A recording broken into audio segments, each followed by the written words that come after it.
প্রথম দাবি, প্রধানমন্ত্রী শেখ হাসিনাকে ছাত্র নাগরিক হত্যার দায় নিয়ে জাতির কাছে প্রকাশ্য ক্ষমা চাইতে হবে। দ্বিতীয় দাবি, আইন শৃঙ্খলা রক্ষাকারী বাহিনী ও দলীয় ক্যাডার এবং সন্ত্রাসী কর্তৃক ছাত্র নাগরিক হত্যার দায় নিয়ে স্বরাষ্ট্রমন্ত্রী আসাদুজ্জামান খান কামাল, সড়ক পরিবহন ও সেতু মন্ত্রী ওবায়দুল কাদের, শিক্ষামন্ত্রী মহিবুল হাসান চৌধুরী নয়ফেল, আইনমন্ত্রী আনিসুল হককে মন্ত্রী পরিষদ থেকে পদত্যাগ করতে হবে।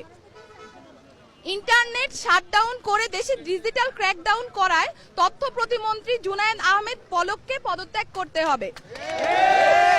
আন্তর্জাতিক মিডিয়ায় শহীদ শিক্ষার্থী এবং আন্দোলনরত শিক্ষার্থীদেরকে ড্রাগ অ্যাডিক্ট বলে কুরুচিপূর্ণ ও মিথ্যা বক্তব্য দিয়ে এবং আন্দোলনকে ভিন্ন খাতে প্রবাহিত করার চেষ্টা করায় তথ্য প্রতিমন্ত্রী মোহাম্মদ এ আরাফাতকে পদত্যাগ করতে হবে।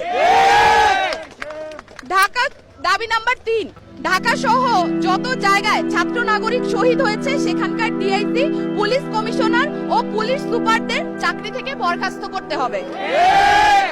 দাবি নাম্বার 4, ঢাকা বিশ্ববিদ্যালয়, জগন্নাথ বিশ্ববিদ্যালয়, জাহাঙ্গীরনগর বিশ্ববিদ্যালয়, রাজশাহী বিশ্ববিদ্যালয় এবং চট্টগ্রাম বিশ্ববিদ্যালয় সহ সারা দেশের প্রত্যেকটি বিশ্ববিদ্যালয়ে যেখানে ক্যাম্পাসে আইন শৃঙ্খলা বাহিনী কর্তৃক শান্তিপূর্ণ আন্দোলনে হামলা হয়েছে প্রত্যেকটি বিশ্ববিদ্যালয়ের ভিসি এবং প্রক্টরকে পদত্যাগ করতে হবে। দাবি নাম্বার 5, যে পুলিশ, বিজিবি, র্যাব ও সেনা সদস্যরা শিক্ষার্থীদের ওপর গুলি করেছে, ছাত্রলীগ, যুবলীগ সহ যে সকল সন্ত্রাসীরা শিক্ষার্থীদের ওপর নৃশংস হামলা পরিচালনা করেছে এবং যে সকল নির্বাহী ম্যাজিস্ট্রেট, পুলিশ ও সেনা কর্মকর্তাদেরকে নিরস্ত্র ছাত্র নাগরিকদের ওপর গুলি করার নির্দেশ দিয়েছে তাদেরকে আটক করে হত্যা মামলা দায়ের করতে হবে ও দ্রুততম সময়ের মধ্যে গ্রেফতার করতে হবে।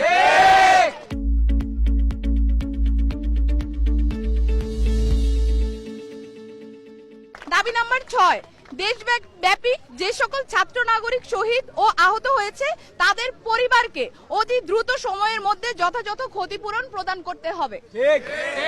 7, দাবি নাম্বার 7, ঢাকা বিশ্ববিদ্যালয়, জগন্নাথ বিশ্ববিদ্যালয়, জাহাঙ্গীরনগর বিশ্ববিদ্যালয়, রাজশাহী বিশ্ববিদ্যালয় এবং চট্টগ্রাম বিশ্ববিদ্যালয় সহ সারা দেশের প্রত্যেকটি বিশ্ববিদ্যালয় এবং শিক্ষা প্রতিষ্ঠানে ছাত্রলীগ নামক সন্ত্রাসী সংগঠন সহ সকল লেজুর ভিত্তিক ছাত্র রাজনীতি নিষিদ্ধ করে দ্রুততম সময়ের মধ্যে নিয়মতান্ত্রিকভাবে ছাত্র সংসদ কার্যকর করতে হবে।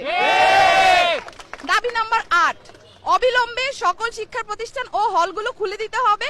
কারফিউ তুলে নিয়ে সারা দেশের সমস্ত ক্যাম্পাসে মোতায়েনকৃত পুলিশ, র্যাব, বিজিবি, সোয়াট এবং আর্মি তুলে নিতে হবে। দাবি নাম্বার 9, বৈষম্য বিরোধী ছাত্র আন্দোলনের সাথে সম্পৃক্ত শিক্ষার্থীদের একাডেমিক ও প্রশাসনিক কোনো ধরনের হয়রানি করা হবে না এই মর্মে অঙ্গীকার করতে হবে। ইতিমধ্যে গণগ্রেফতার ও পুলিশি হয়রানির শিকার সমন্বয়ক বৃন্দ ও ছাত্র নাগরিকদের অবিলম্বে মুক্তি দিতে হবে ও সকল মামলা প্রত্যাহার করতে হবে। এই ছিল আমাদের 9 দফা দাবি এবং এই 9 দফা দাবিকে সামনে রেখে আমরা আমাদের আন্দোলন পরিচালনা করছি এবং আজকেও আমাদের যে কর্মসূচি সেই কর্মসূচি থেকে আমরা বলতে চাই অবিলম্বে অতি দ্রুত আমাদের যে 9 দফা দাবি সেটা মেনে নিতে হবে।